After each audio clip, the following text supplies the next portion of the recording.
Quelqu'un nous signifie, il y a les flics qui arrivent, ils sont en haut de la rue, vous n'avez pas longtemps. Je m'appelle Camille, j'ai 34 ans et je suis en procès pour avoir participé à l'action Marchons sur les aéroports.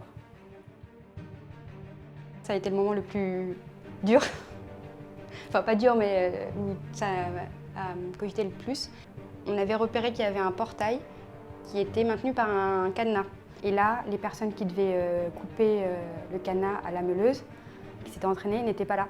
Je me dis, bon bah, je prends la meuleuse, je connais la meuleuse, je sais comment couper du métal avec la meuleuse, je vais le faire. Je la vois, elle s'approche, il y a les caméras de France 3 qui sont déjà là en train de la filmer, on voit que ça, on entend le bruit de la meuleuse. Elle coupe le cadenas sur un premier endroit. Et là, je me rends compte qu'il y a plus qu'un cadenas, il y a le U, ce fameux U, et derrière, il y a un autre cadenas que je ne peux pas atteindre avec la meuleuse. Ça a pris du temps déjà de le couper sur le premier endroit.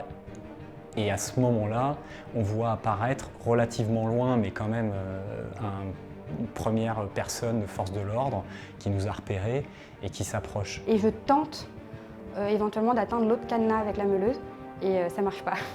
Et c'est là que Camille décide de changer d'approche. Je me mets plutôt sur le grillage et je regarde si avec la meuleuse on peut couper le grillage. Effectivement, on peut le faire. Et il y avait déjà des personnes qui coupaient le grillage avec les pinces Monseigneur.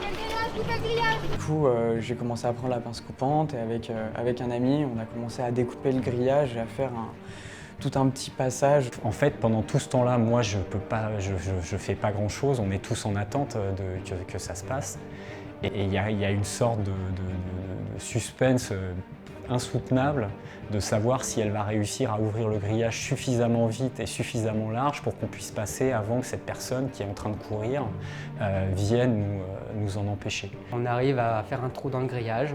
Là, il se passe 10 secondes et la police n'est toujours pas là, donc ça me soulage un peu, mais je suis toujours un peu dans l'idée, il faut qu'on accélère. À peine un petit trou est fait, que je dis allez, on y go. Go, go, go, go. On a des gens qui passent, et forcément ça va, le trou n'est pas non plus trop grand, donc à chaque fois ça s'accroche un peu au grillage, on entend ce bruit de grillage. Là, moi je fonce, hein. Je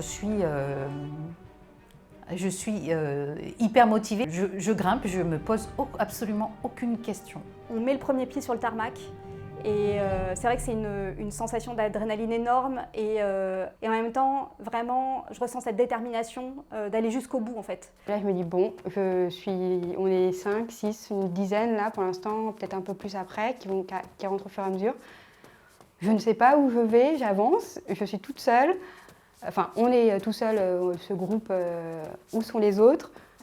Et là, j'entends « Camille, on est là !» Et là, bah, c'est parti quoi. Et on voit les autres groupes qui rentrent aussi. Et là, on se rend compte qu'en fait, on est très nombreux. En fait, on est près d'une centaine. Là, on est sur le tarmac et puis forcément, c'est des grandes étendues. Du coup, c'est un peu waouh quoi. On est 80 personnes au petit trot sur le tarmac, des voitures de police qui nous entourent, qui essayent de passer au milieu du troupeau d'activistes. Chacun courait avec ses poumons, ses jambes et sa motivation. Je me dis, bon, on est samedi matin, chouette, un footing. Il y a des voitures de flics un peu de partout, ils agissent très très rapidement, ils arrivent très très rapidement de tous les côtés, donc c'est assez impressionnant. Et là, il y a d'autres personnes de la sécurité qui commencent à nous courir après. Ils nous attrapent par le bras, par les manteaux, mais on continue d'avancer. On ne peut plus courir, mais on continue d'avancer et donc ils nous lâchent. Il faut courir pendant un bon moment et je suis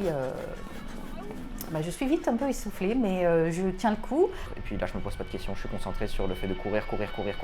À un moment, je sens une gêne, pas parce que je pense avoir pris des lacrymos, ou en tout cas, j'ai fait quelque chose qui n'était pas agréable pour les muqueuses. En fond sonore, on a les avions au loin qui décollent, qui atterrissent sur toutes les pistes. J'ai ce son-là de turbine d'avion qui revient en tête, mais je sais pas s'il est réel ou pas.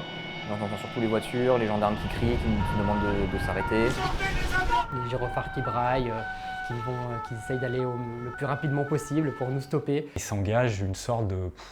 Je sais pas comment dire, j'ai un gamin de 6 ans, on joue souvent à chat, ça ressemblait un peu à ça en fait. Je me concentre surtout sur les gendarmes, où est-ce que sont les gendarmes, pour pas me faire attraper, pour pouvoir aller au point de rendez-vous. Ça s'éparpille, ça se disperse, ça se regroupe Bon, moi, je suis océanographe, je m'intéresse aux poissons et en particulier aux petits pélagiques. Ils ont des modes de fonctionnement pour se défendre qui sont de se regrouper en bancs. Et ces bancs-là, quand ils sont attaqués, en fait, ils ont des réactions à la fois organisées et désorganisées. Et c'est exactement ça qui s'est passé. Encore 20 mètres plus loin, on voit qu'il y a trois gendarmes qui sont en train de retenir 3 activistes qui ont la banderole dans les mains.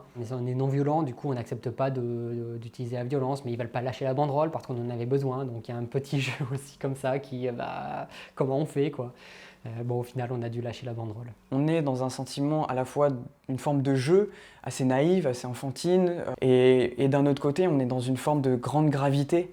Ensuite, quand on arrive en train de courir et essayer d'esquiver un gendarme, d'un côté, en fait, on a des réflexes comme si on jouait à chat dans la cour de récré, et d'un autre côté, on sait qu'on évite des gendarmes et qu'on est face à une figure d'autorité de l'État avec des sujets qui sont très importants. L'aviation, c'est un écocide permanent, qu'on ressent ce sentiment de créer quelque chose, de vivre quelque chose de fort, et pour autant de le vivre de manière extrêmement légère, alors qu'on est dans une gravité extrême. On allait tous ensemble au même endroit et après, là, je savais que c'était bon. C'est une manière de hausser le ton, c'est une manière de ponctuer nos phrases que de désobéir. Et aujourd'hui, ce que je souhaite, c'est que le gouvernement nous écoute, ou si ce n'est pas moi et Alternatiba, écoute les climatologues, écoute les scientifiques, les citoyens. C'est ça qui me donne envie, c'est que c'est pas que mon message, c'est le message de tout le monde qui n'est pas entendu. Et c'est ça qui me donne confiance pour prendre des risques et aller en procès. Rendez-vous le 24 juin.